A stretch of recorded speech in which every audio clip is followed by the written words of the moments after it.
오늘 하나님께서 레위인에게도 동일하게 기업을 주라 이렇게 말씀하세요. 오늘 말씀을 통해서 생각해 보는 것은 하나님의 공평과 사랑에 대한 너무나 귀한 마음입니다. 왜냐하면 이스라엘 백성들은 이제 12지파가 땅을 받았잖아요. 요단 동편과 서편을 공의 그들의 제비 뽑아서 요단 동편에는 이제 그들이 원하는 대로 두 지파 그리고 반 지파에게 두 지파 반에게 주었고, 서쪽 땅에는 이제 10지파가 두 지파, 10지파, 9지파하고 반 지파가 하나님께서 원하시는 대로 그들이 그 수요에 따라 제비를 뽑게 되었습니다. 그런데 이제 레위인은 그 계수에 들지 않습니다. 땅을 따로 이렇게 분배되지 않아요. 그런데 그러면 레위인은 어떻게 살 것인가? 하나님을 섬기는 레위인들은 어떻게 살 것인가? 이것이 하나님께서 이스라엘 백성들에게 함께 하시는 공평한 거예요. 결국 하나님께서 구별해 하시고 그들을 함께 하는데 그들의 모든 생사를 하나님이 주관하시고 그들 삶을 영위할 수 있도록 해주신다는 거죠.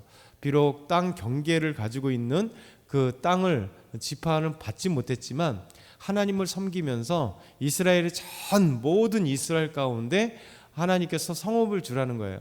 그래서 레위인들은 이스라엘들과 함께 모든 레위인들은 모든 이스라엘 족속들과 함께 살아가면서 그들이 받은 그 땅에서 한 마을을 성읍을 주라는 겁니다. 그래서 전체적으로 하면 도피성과 함께 48개의 성읍, 48개의 작은 마을을 허락해 주셔서 레위인들이 함께 모든 이스라엘 백성들과 함께 살아가는 것. 더 확장되면 레위인들은 하나님이 택한 자들이잖아요. 그리고 아론의 후손들이고 그들은 성막 그리고 하나님의 집과 관련된 사람들입니다. 그러니 그들은 항상 거룩한 삶을 유지해야 되고 하나님께 나아가는 삶을 유지해야 되는, 그러니까 그들 따로 모여서 사는 게 아니라 거룩이란, 또 하나님을 경배하는 사람들이란 이렇게 구별된 삶은 맞지만 구별되게 어디 한 곳에 모여 있는 것이 아니라 이스라엘 사람들 전체와 함께 살아가는 것, 이게 하나님이 우리에게 말씀하시는 거예요. 너희는 세상의 소금이다, 너희는 세상의 빛이다 말씀하고 계세요.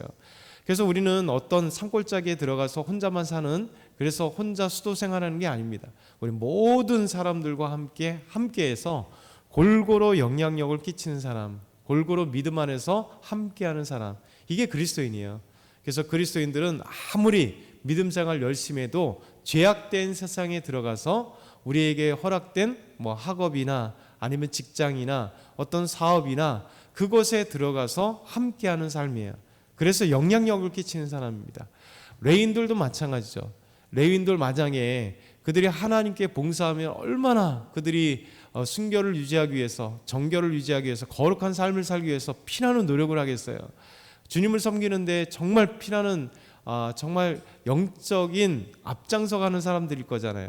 그런데 그들을 따로 이렇게 레위인 지파들끼리 사는 것이 아니라 그들은 온 이스라엘과 함께 함으로써 스스로도 경건된 삶을 살 뿐만 아니라 함께 살아가는 믿음의 우리 형제 자매들과 함께도 아름답게 살아가는, 어울려 사는, 더불어 사는 그런 아름다운 사람들이 될 수 있도록 하나님이 그렇게 열어주시는 거죠.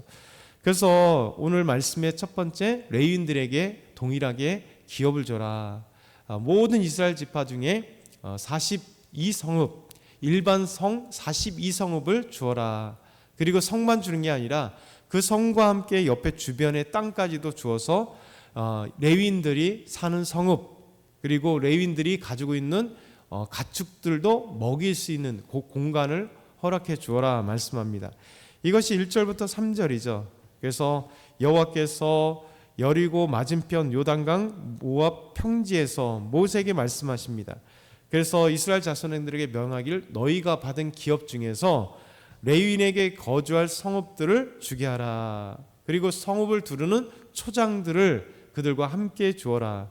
그래서 그들이 가지고 있는 가축들도 다 함께 살아갈 수 있도록 더불어 사는 하나님의 백성들이 되게 하라. 이렇게 말씀하고 있는 거죠. 그러면서 두 번째는 이 48성읍 중에 6성읍이 이제 도피성입니다. 이제 오늘 말씀 다음에 9절부터 이제 내일 말씀이 도피성이 어떤 역할을 하고 그리고 어디에 위치하는지를 우리에게 말씀하고 있습니다. 어쨌든 간 도피성은 이 의미가 있어요.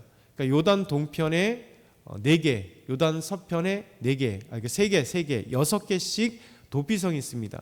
여러분, 도피성이 요단 동편과 서편, 곧 이스라엘 백성들이 다 살고 있는 땅에 6개의 도피성이 있다는 것은 하나님의 사랑과 하나님의 공의가 작용하는 겁니다.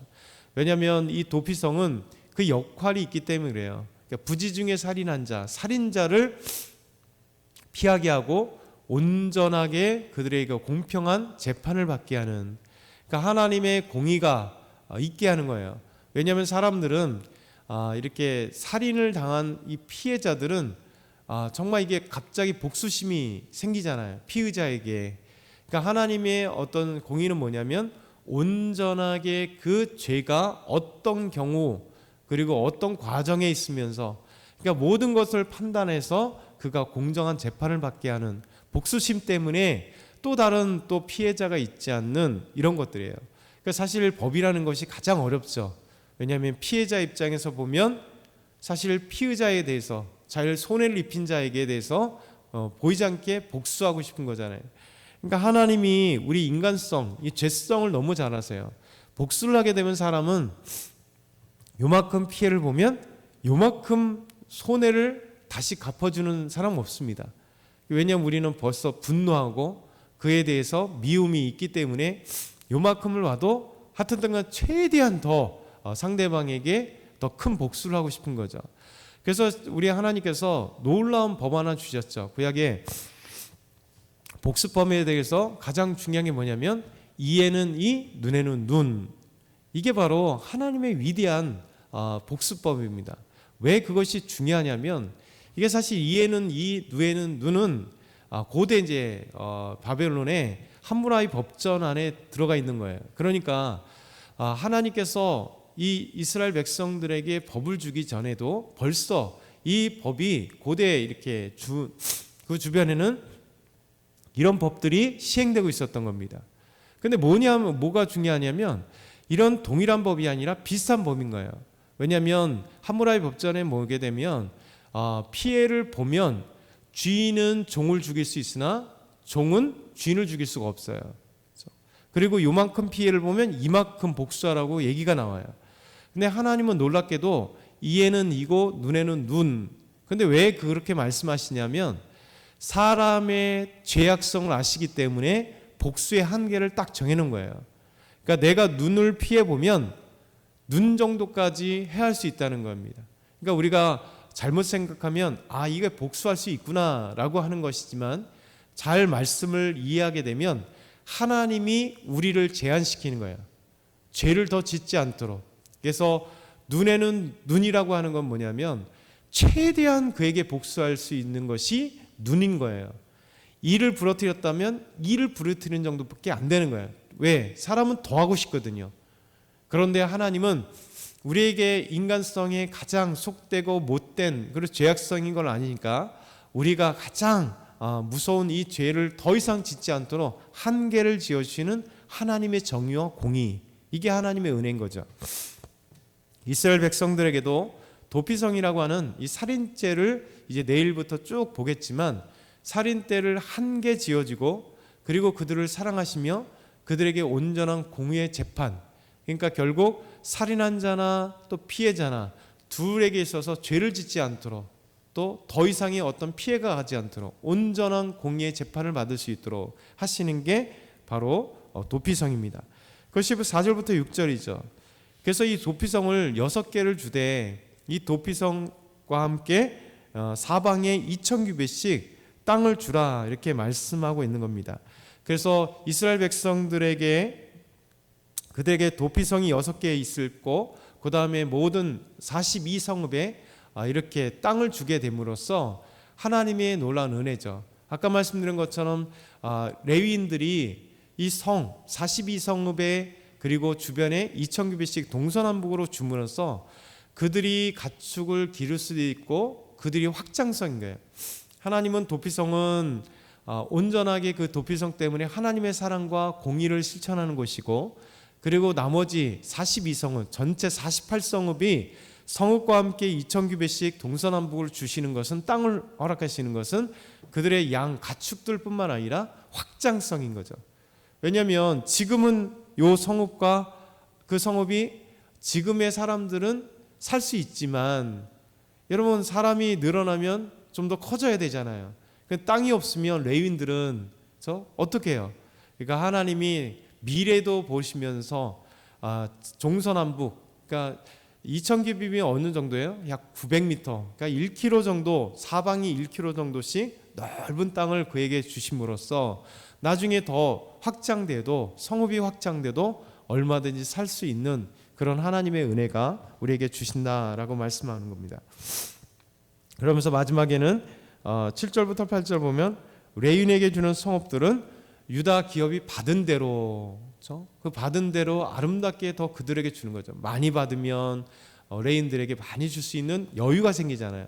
그러니까 하나님께서 우리에게 이 말씀을 통해서 이런 은혜들을 주신 거예요. 그래서 레위인들에게 주시는 땅을 통해서 하나님의 사랑이 얼마나 공평한 사랑이 그들에게 있나, 공평과 사랑이 있고, 그리고 형제자매들에게 아름다운 믿음의 사람들과 함께 할 수 있는 영적인 레위인들과 함께 아름다운, 우리가 거룩한 삶을 함께 살아가는, 더불어 살아가는 모습들, 그리고 넉넉히 주시는 하나님의 은혜, 그리고 이 도피성을 통해서 하나님의 공의가 실현되는, 사랑이 실현되는 아름다운 것을 레위인들이 이렇게 잘 관리할 수 있도록 하나님 은혜 주시는 것. 저와 여러분이 오늘 이 말씀도 함께 기억했으면 좋겠습니다.